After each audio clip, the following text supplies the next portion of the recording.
9 నెలల తర్వాత సునీత విలియమ్స్ భూమిపైకి తిరిగి వచ్చారు.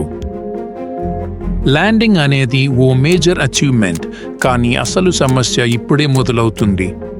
9 నెలలు జీరో గ్రావిటీలో తేలుతూ గడిపిన వాళ్ళు ఒక్కసారిగా భూమిపైకి రాగానే ఎలా ఫీల్ అవుతారో ఊహించగలరా?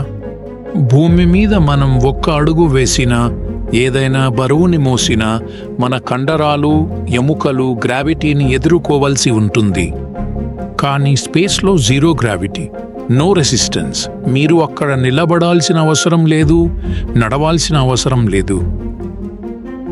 మజిల్స్ మరియు బోన్స్ పై ఎలాంటి ఒత్తిడి ఉండదు. స్పేస్ ట్రావెల్ చేసే ప్రతి ఆస్ట్రోనట్స్ రోజుకి సుమారుగా 2 గంటలకి పైగా ఎక్సర్సైజ్ చేయాల్సి ఉంటుంది, లేదంటే ఇది ఎంతో ప్రమాదానికి దారితీస్తుంది.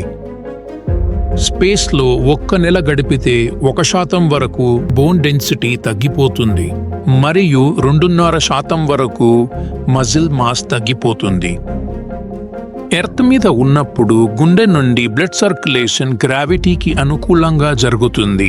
గుండె నుండి కింద భాగానికి ఎక్కువగా, గుండె పై భాగానికి కొంచెం తక్కువగా. కానీ స్పేస్లో గుండె పై భాగానికి అంటే ముఖం మరియు మెదడుకి ఎక్కువగా వెళ్తుంది.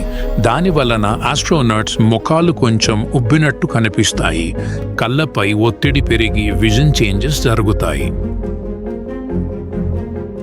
నాసా డేటా ప్రకారం 60% ఆస్ట్రోనట్స్కి ఐసైట్ ఇష్యూస్ వచ్చాయి.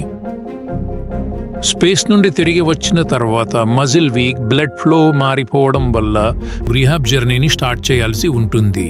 Physiotherapy, strength training, balance exercise.